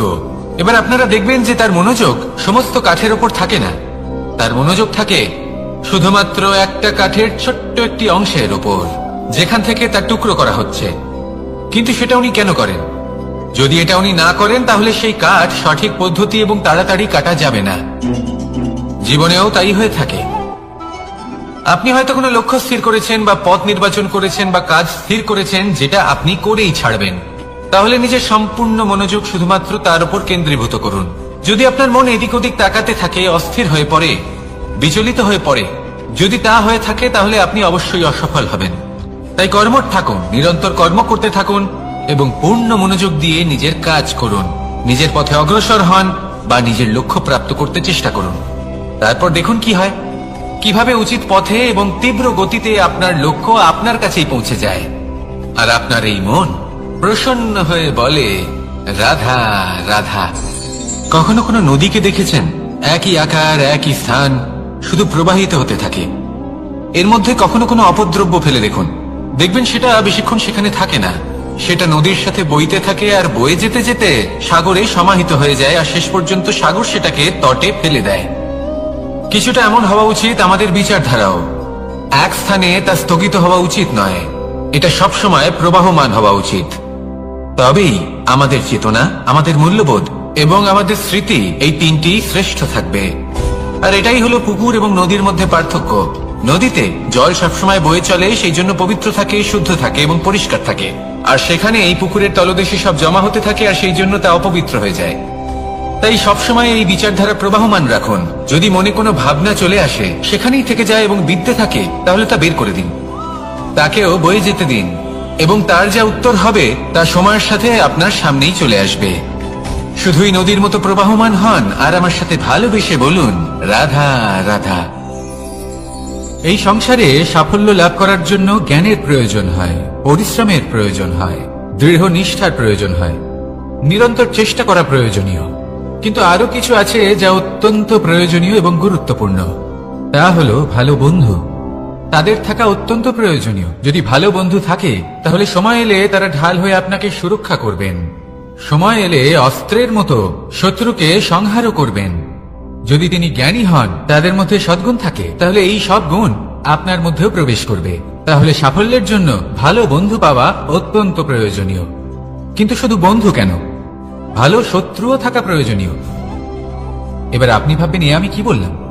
যদি আপনার জীবনেও ভালো অর্থাৎ শক্তিশালী শত্রু থাকে, তাহলে আপনিও শক্তিশালী হতে থাকবেন। এই শত্রু আপনাকে প্রেরিত করবে আরো বেশি শক্তিশালী হয়ে ওঠার। কখনো কোনো হরিণকে দেখুন, তীব্র গতিতে দৌড়তে থাকে। কেন তীব্র গতিতে দৌড়য়? এই কারণে নয় যে কোথাও তার জন্য মধুর ঘাস অপেক্ষা করে রয়েছে, না। সে এই কারণে তীব্র গতিতে দৌড়য় কারণ সেটা না করলে তার পেছনে একটি সিংহ আছে যে ওকে নিজের ভোজন করে ফেলবে। তাই জীবনে বিপদ, সংকট এই সবকিছুও হলো অত্যন্ত গুরুত্বপূর্ণ। তার সম্মুখীন হতে শিখুন আর আমার সাথে ভালোবেসে বলুন, রাধা রাধা। আমরা সবাই ফল খাই, কিন্তু আমাদের সেই ফলই প্রিয় হয় যে পরিপক্ক হয়ে ওঠে, যেটা নম্র হয়, আর যে ফল অনেক বেশি মিষ্টি আর সুস্বাদু হয়ে থাকে, যাদের রঙে বাহার দেখা যায়। সেইভাবে জীবনে আমরা নানান মানুষের সাথে পরিচিত হই, কিন্তু সেই মানুষই আমাদের মন ছুঁয়ে যায় যারা বিনম্র স্বভাবের, যাদের বাণী খুব মধুর, যাদের অন্তরে আত্মবিশ্বাসের একটা তেজ, একটা রং দেখা যায়। এবার এমন ব্যক্তি আমরা কি করে হব? ঠিক সেইভাবেই যেমন একটা ফল রোদ, বর্ষা, শীত, বায়ু এই সকল সংকটময় পরিস্থিতির সম্মুখীন হয়ে পরিপক্ক হয়ে ওঠে, সেইভাবেই মানুষ সংকটময় পরিস্থিতির সম্মুখীন হয়ে পরিপক্ক হয়ে ওঠেন। যদি এই সংকটের সম্মুখীন হন, তাহলে অভিজ্ঞ হবেন, আর এই অভিজ্ঞতাই শিক্ষা দিয়ে যাবে। এই অভিজ্ঞতা আমাদের শিখিয়ে দেয় যে আমাদের বিনম্র থাকতে হবে। অহংকার করে কোনো লাভ নেই। মধুর বাণীর যে কি মূল্য তা আমরা শিখতে পারি। এই অভিজ্ঞতাই আমাদের বুঝিয়ে দেয় যে উচিত অনুচিত কোনটা আমাদের দৃষ্টিভঙ্গি তৈরি করে, আর এই দৃষ্টিভঙ্গি দ্বারা আত্মবিশ্বাস জাগ্রত হয়। সেই জন্য জীবনে কখনো বিপদ থেকে দূরে পালাবেন না, সেগুলোর সম্মুখীন হন, অভিজ্ঞতা লাভ করুন, তার থেকে শিক্ষা লাভ করুন, এইভাবেই পরিপক্ক হবেন। আসুন আমার সাথে ভালোবেসে বলুন, রাধা রাধা। ধন সঞ্চয় করা সম্ভব, আর সেই জন্য ধন সব থেকে বেশি মূল্যবান সম্পত্তি নয়। এবার আপনি বলবেন, আমি কি বলছি? এই ধন খুব মূল্যবান, আমরা সকলে অর্জন করতে ব্যস্ত। সেটা এই কারণে, কারণ আপনারা জানেন না এই সংসারের সব থেকে বেশি মূল্যবান সম্পত্তি কি। এ হলো সেই সম্পত্তি যা কখনো সঞ্চয় করা সম্ভব নয়। আপনার কাছে যতই ধন থাকুক, তা দিয়ে আপনি স্বাস্থ্য লাভ করতে পারেন, বাড়ি কিনতে পারেন, আদি ইত্যাদি, কিন্তু আপনি যতই ধনী হন না কেন, ফেলে আসা দিনের একটা মুহূর্ত আপনি লাভ করতে পারবেন না। এই একটা মুহূর্ত, এই সময়, এটাই হলো সংসারের সব থেকে মূল্যবান সম্পত্তি। একবার চলে গেলে তা কখনোই ফিরে আসে না। আর এই মুহূর্ত যতই চলে যাক না কেন, আমরা স্মৃতির মাধ্যমে সেগুলি যাপন করতে পারি, তার আনন্দ উপভোগ করতে পারি। আর যার সাথে আমরা সময় অতিবাহিত করেছি, তার স্মৃতিতে আমরা চিরকাল জীবিত থাকতে পারি। সেই জন্য সময় সব থেকে মূল্যবান সম্পত্তি, তাকে এইভাবে নষ্ট করবেন না। প্রত্যেকটা মুহূর্ত উপভোগ করুন, আনন্দ করুন, আর ভালোবেসে বলুন, রাধা রাধা। কনক, কি সুন্দর একটা শব্দ। এর অনেকগুলো রূপ রয়েছে, অনেকগুলো অর্থ রয়েছে। প্রথম অর্থ হলো স্বর্ণ, অর্থাৎ সম্পত্তি। দ্বিতীয় অর্থ ধুতুরা, অর্থাৎ গাছের ছোট একটা বীজ, যা কিনা অত্যন্ত শক্তিশালী হয়। যদি বেশি মাত্রায় এর প্রয়োগ করা হয় তাহলে এটা বিষময় হয়ে উঠতে পারে। এই হলো সেই ধুতুরা যার প্রয়োগ মহাদেবের পুজোতে করা হয়। এবার প্রশ্ন হলো এটাই যে এই স্বর্ণ এবং এই ধুতুরার মধ্যে মিল কি রয়েছে। মিল হলো এটাই যে এই দুটোই মানুষকে মত্ত করে তোলে। ধুতুরা মানুষকে তখন মত্ত করে যখন তাকে সেবন করা হয়, কিন্তু স্বর্ণ, ধন সম্পত্তি, মানুষ সেটা যতটাই অর্জন করে নেয় সেটাই যথেষ্ট। এই স্বর্ণ মানুষের ভাবনা চিন্তা করার ক্ষমতাকে বশ করে ফেলে। মানুষ সম্পত্তির লোভে মত্ত হয়ে ওঠে, কারণ যে যত চমৎকারী, যতটা অমূল্য হয় তাকে সামলানো কিন্তু ততটাই কঠিন, তাই না? তাই মনে রাখবেন, ধন, স্বর্ণ, সম্পত্তি এগুলো ধুতুরার থেকেও অনেক বেশি বিষাক্ত হতে পারে।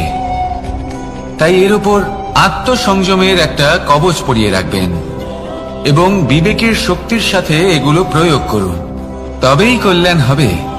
আসুন আমার সাথে ভালোবেসে বলুন, রাধা রাধা। আমার কাছে যশোদা মা যেমন, আমার কাছে দেবকী মা যেমন, আমার কাছে ঠিক তেমনই হলেন গোমাতা। এবার ভেবে দেখার বিষয় হলো এটা যে এই সংসারে অসংখ্য প্রাণী আছে, একজন গাইকে একজন মায়ের মর্যাদা কেন দেওয়া হয়? তাহলে এর অনেকগুলো কারণ আছে। এই গাই অর্থাৎ গোমাতা, এনারা হলেন অত্যন্ত শান্ত, শান্তিপ্রিয়, কখনো কারোর কোনো ক্ষতি করতেই পারেন না। গোমাতা যে দুধ নিজের বাছুরকে পান করান সেই দুধই আমাদেরও দেন। সেই দুধ পান করে আমরা শক্তি লাভ করি। এই দুধ থেকে আমরা মাখন, ঘি, পায়েস এইসব সুস্বাদু খাবার লাভ করি। গোমাতার গোবর আমাদের জ্বালানি হিসেবে সাহায্য করে, যার ফলে খুব কম সংখ্যক কাঠ ব্যবহার করা যায় এবং বেশিরভাগ জঙ্গল সুরক্ষিত থাকে। গোমাতার গোমূত্র সেটাও আমাদের কাছে লাভজনক। এর দ্বারা আমরা অনেক রোগ থেকে মুক্তি লাভ করতে পারি। গোমাতা যখন একটি বাছুরকে জন্ম দেন তখন সেই বড় হয়ে আমাদের ক্ষেত কর্ষণ করে। সেই জন্য গাইকেও জীবনে মায়ের মর্যাদা দেবেন। যতটা সম্ভব তাকে সেবা করুন এবং ভালোবেসে তাকে পালন করুন। এই মন নিজে থেকেই প্রসন্ন হয়ে বলবে, রাধা রাধা। মধু কারই না পছন্দ বলুন তো? অত্যন্ত সুস্বাদু হয় এই মধু, মিষ্টি খেতে হয় এবং তার শক্তিও প্রদান করে। এবং প্রত্যেকটি মিষ্টি পদার্থের মতোই এতেও খুব তাড়াতাড়ি পিঁপড়ে ধরে যায়।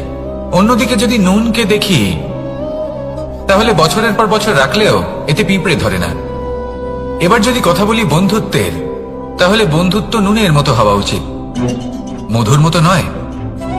যারা সামনে এলে শুধুমাত্র মধুর মধুর কথা বলবে, পরে এতে পিঁপড়ে ধরে যাবে, এটা নুনের মতো হওয়া উচিত। প্রকৃত বন্ধু হলো সে যে সময় এলে পরে আপনার সামনে আপনার প্রকৃত সত্য তুলে ধরবে, তা সে যতই কঠিন হোক না কেন। আপনার দোষ, আপনার অপগুণ, আপনার খামতি আপনাকে বলতে পারবে, যাতে আপনি সেগুলো শুনে মেনে নিয়ে তারপর নিজেকে শুধরোতে পারেন। এটাই হলো প্রকৃত বন্ধুত্ব। কখনো নিজের জীবনের আশেপাশে মন দিয়ে দেখবেন, অনেক সময় এমন মানুষ থাকেন, অনেক বন্ধু থাকেন যাদের দেখে আমাদের মনে হয় যে এনারা খুব কঠোর, এনাদের কথা খুব কটু। কিন্তু বেশিরভাগ এমন মানুষের মনটা যদি বুঝতে পারেন তাহলে দেখবেন তাতে কোনো মালিন্য নেই, এনাদের মন অত্যন্ত পবিত্র হয়। যদি আপনার জীবনেও এমন কোনো ব্যক্তি থেকে থাকে, এমন বন্ধু থাকে, তাহলে তাদের আগলে রাখুন আর আমার সাথে ভালোবেসে বলুন, রাধা রাধা। যতক্ষণ আমরা এই সংসারে জীবিত ততক্ষণ আমাদের সাথে সবকিছু থাকে, আমাদের ধন, সুখ স্বাচ্ছন্দ্য, আমাদের মিত্রগণ, আমাদের পরিবার, এই সমাজ, এই সবকিছু আমাদের সাথে থাকে।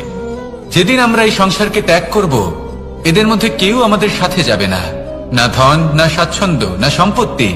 এই সকল মানুষ, এই সমাজ, এরা শুধুমাত্রই শ্মশান পর্যন্ত আমাদের সাথে থাকতে পারবেন। তারপরে যদি আমাদের সাথে কিছু যেতে পারে তাহলে তা শুধুই আমাদের ধর্ম। আর এই সংসারে আমরা নিজেদের যে সুনাম রেখে যাই, সেটা সম্ভব শুধুমাত্র কর্মের দ্বারা। সেই জন্য সংসারে যতদিন পর্যন্ত জীবিত আছেন, যদি কিছু অর্জন করতে চান তাহলে ধর্ম অর্জন করুন, ধর্মের বিষয়ে স্পষ্টতা অর্জন করুন এবং কর্ম অর্জন করুন। এটাই হবে আপনার অতীত এবং এটাই হবে আপনার ভবিষ্যৎ, এবং এটাই সকলকে প্রেরণা প্রদান করবে। আসুন আমার সাথে ভালোবেসে বলুন, রাধা রাধা। এই পরিবার হলো আমাদের জীবনের একটা অমূল্য সম্পদ, অমূল্য এক আশ্রয়, যা এই সংসারে হয়তো কোথাও আপনি পাবেন না। তাই একে আগলে রাখুন। পরিবার সেই গাছ। আসুন আমার সাথে ভালোবেসে বলুন, আর সেই গাছ। আসুন আমার সাথে ভালোবেসে বলুন, রাধা রাধা। অনেক সময় আমরা জীবনে অনেক মানুষকে এমন বলতে শুনে থাকি যে আমি অসফল হয়েছি কারণ আমার সময় ভালো যাচ্ছিল না। আমি এই জিনিসটা লাভ করতে চাইছিলাম কিন্তু করতে পারলাম না কারণ আমার সময়টা ভালো যাচ্ছিল না। আমি আমার জীবনে ওই মহান কাজটা করতে চাইছিলাম কিন্তু করতে পারলাম না। কেন? কারণ আমার সময়টা ভালো যাচ্ছিল না। কিন্তু যে মুহূর্তে ভালো সময় আমার জীবনে আসবে, আমি সব কিছু প্রাপ্ত করব। এমন প্রায় প্রত্যেকেই বলেন। আসুন একটা কথা বোঝা যাক। একজন মালিকে দেখুন, সে প্রত্যেক দিন গাছের সেবা করে, তাকে জল দেয়, তার যত্ন আত্তি করে। কেন? প্রত্যেক দিন সেই গাছ ফল দেয় না। সঠিক সময় এলে তবেই সেই গাছ ফল দেয়, কিন্তু প্রত্যেক দিন মালি তার সেবা করে, তাকে যত্ন করে। শুধুমাত্র তখন করে না যখন সেই গাছ ফল দিতে সক্ষম। আর যদি মালি গাছের যত্ন প্রতিদিন না করে, তাহলে হয়তো সেই গাছ ফল দিতেই পারবে না। এটাই হলো আমাদের জন্য একটা শিক্ষা। যখন সময় আমাদের জন্য অপেক্ষা করে না, তখন আপনি সময়ের জন্য কেন অপেক্ষা করছেন? ভালো সময়ের জন্য অপেক্ষা করবেন না।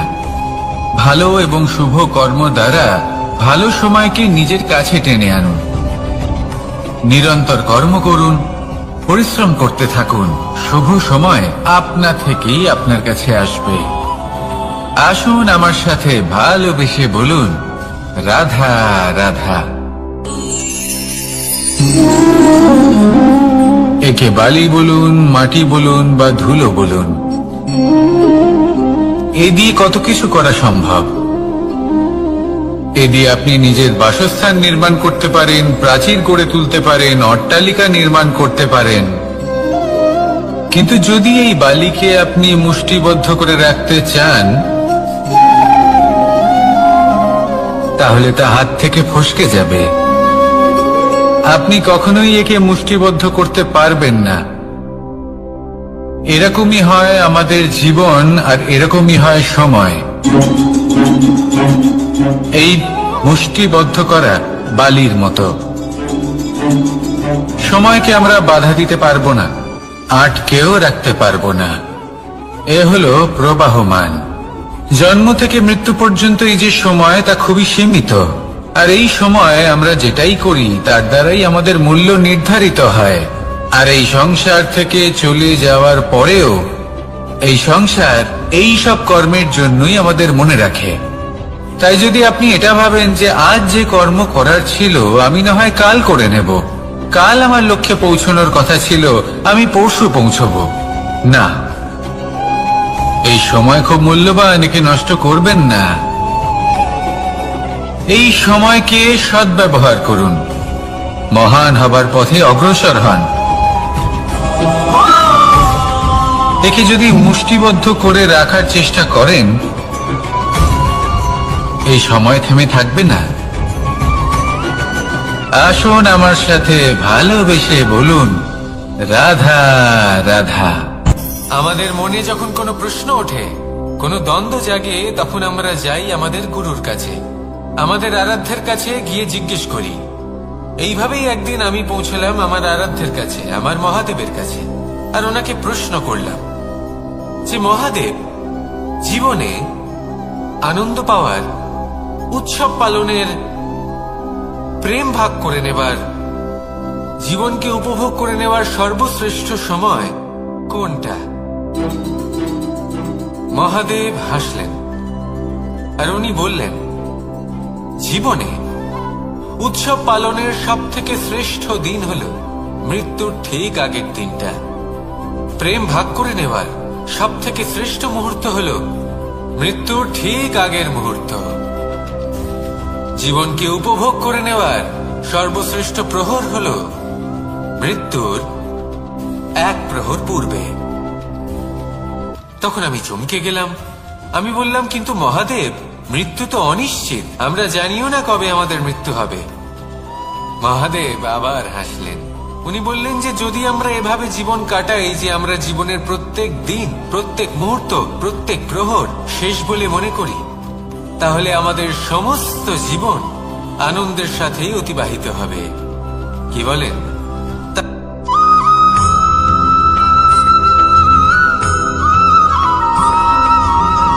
এই সংসারে কোনো বস্তু হোক বা ব্যক্তি হোক, তার একার গুরুত্ব কিন্তু খুব বেশি নয়।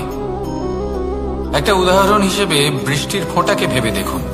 যদি একটি বৃষ্টির ফোঁটা হয় তাহলে তার খুব বেশি গুরুত্ব থাকে না, কিন্তু যখন সহস্র বৃষ্টির ফোঁটা মেঘের মধ্যে দিয়ে ঝরে পড়ে, তখন সেটা বর্ষার রূপ ধারণ করে। সেই বর্ষা যা এই প্রকৃতিকে শান্ত করে। সেইভাবেই পাথরের ছোট টুকরো, তার খুব বেশি গুরুত্ব থাকে না, কিন্তু যখন অসংখ্য পাথরের টুকরো একত্রিত হয় তখন তা পর্বতের আকার ধারণ করে। সেইভাবেই কিছু মানুষ যখন একত্রিত হন তখন তৈরি হয় পরিবার, কিছু পরিবার যখন একত্রিত হয় তখন তৈরি হয় সমাজ, যখন অনেক সংখ্যক সমাজ একত্রিত হয় তখন তৈরি হয় রাজ্য। এবার এই রাজ্যের সব থেকে গুরুত্বপূর্ণ ব্যক্তি হতে পারেন রাজা, কিন্তু তাও সেই রাজা একা কিছু করতে পারেন না। যুদ্ধ লড়ার সময় তারও নিজের সৈন্যদলকে প্রয়োজন পড়ে। কিন্তু এই সংসারে এমন একজন ব্যক্তি আছেন যিনি একাই সব কাজ করতে থাকেন, এবং সেই ব্যক্তি হলেন মা। আমাদের জীবনে একজন পিতার ভূমিকা কিন্তু নিঃসন্দেহে অমূল্য, কিন্তু আমাদের সকলের জীবনে যে ভূমিকা একজন মায়ের তা অন্য কারোর থাকে না। একজন মা একাই সন্তানকে বড় করতে পারেন, সংস্কারী করে তুলতে পারেন, তার জন্য পরিশ্রম করেন। আর এত কিছু কাজ করার পরেও তার কাজের জন্য তিনি প্রশংসা অবশ্য পান না। উল্টে যদি সেই সন্তান অনুচিত পথে চালিত হয়, অনুচিত কর্ম করে, তখন সেই মাকেই অপবাদের পাত্র হয়ে উঠতে হয়। আমাদের জীবনে মায়ের যোগদান কতটা সেটা বুঝুন। আপনাকে বড় করে তোলার জন্য উনি কতটা পরিশ্রম করেছেন সেটা বুঝুন। আজ থেকে, এখন থেকে, এই মুহূর্ত থেকে মাকে সম্মান করতে শিখুন। যখন সময় পাবেন, যখন সুযোগ হবে, তখন তার প্রশংসা করুন, ওনারও ভালো লাগবে। আর মায়ের এই মমতার জন্য, তার এই ভূমিকার জন্য আসুন সবাই মিলে আমরা তাকে প্রণাম করি, আর সকলে মিলে ভালোবেসে বলি, রাধা রাধা।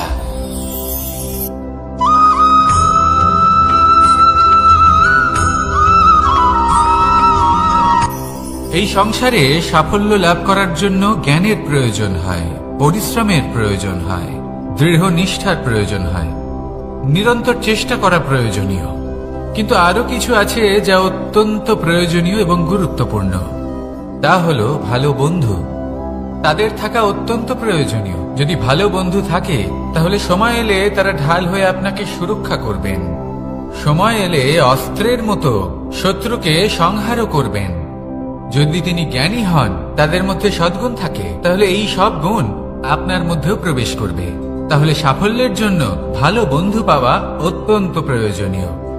কিন্তু শুধু বন্ধু কেন, ভালো শত্রুও থাকা প্রয়োজনীয়। এবার আপনি ভাববেন, এ আমি কি বললাম? যদি আপনার জীবনেও ভালো অর্থাৎ শক্তিশালী শত্রু থাকে, তাহলে আপনিও শক্তিশালী হতে থাকবেন। এই শত্রু আপনাকে প্রেরিত করবে আরো বেশি শক্তিশালী হয়ে ওঠার। কখনো কোনো হরিণকে দেখুন, তীব্র গতিতে দৌড়তে থাকে। কেন তীব্র গতিতে দৌড়য়? এই কারণে নয় যে কোথাও তার জন্য মধুর ঘাস অপেক্ষা করে রয়েছে, না, সে এই কারণে তীব্র গতিতে দৌড়য় কারণ সেটা না করলে তার পেছনে একটি সিংহ আছে যে ওকে নিজের ভোজন করে ফেলবে। তাই জীবনে বিপদ, সংকট এই সবকিছুও হলো অত্যন্ত গুরুত্বপূর্ণ। তার সম্মুখীন হতে শিখুন আর আমার সাথে ভালোবেসে বলুন, রাধা রাধা।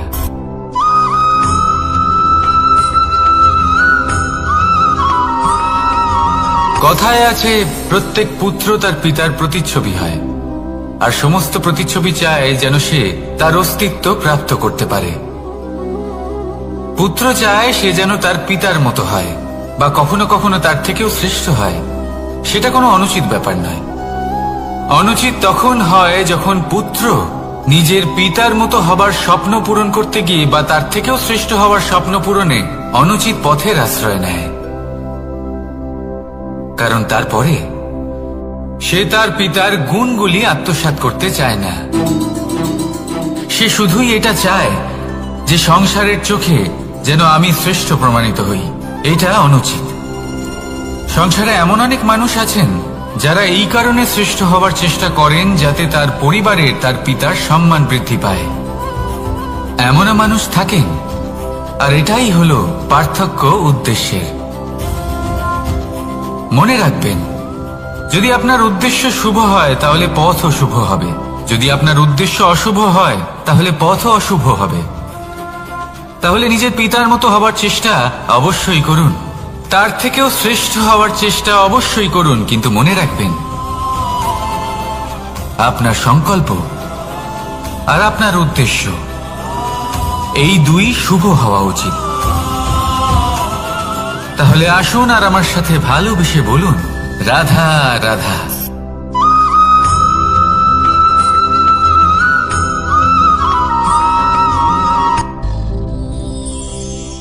শিশিরের বিন্দু পাতার ওপর পড়ে আর তার গায়ে লেগে থাকে।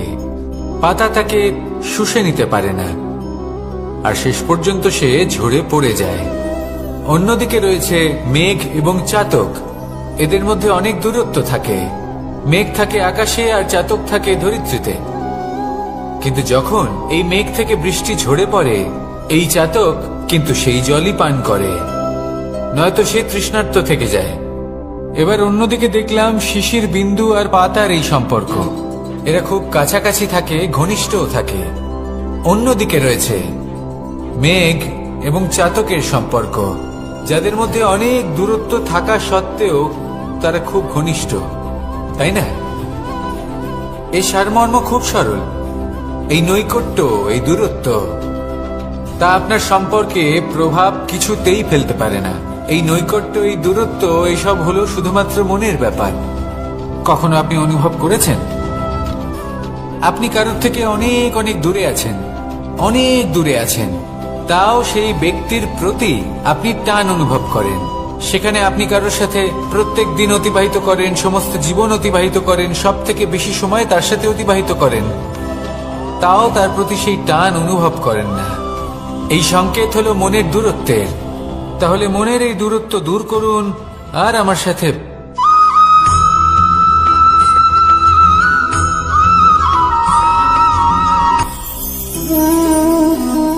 শক্তি এক অত্যন্ত বিচিত্র বস্তু, বা বলতে পারেন অনুভূতি।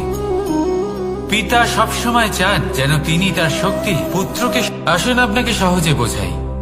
যদি আপনি সুপাত্র হন আর আপনাকে শক্তি দেওয়া হয়, তাহলে আপনি সেই শক্তির গুরুত্ব বুঝবেন, কোথায় সেই শক্তি প্রয়োগ করা উচিত সেটা বুঝবেন। আর এটা যেহেতু অর্জন করা শক্তি হবে, সেই শক্তির অপব্যবহার হবে না। কিন্তু যদি এই আপনি কুপাত্র হন আর যদি আপনাকে এই শক্তি দেওয়া হয়, তাহলে কি হবে? দেখতে গেলে এই শক্তি আপনি দান হিসেবে পেয়েছেন, তাই না আপনি এই শক্তির গুরুত্ব বুঝবেন আর না এর প্রয়োগ আপনি জানবেন।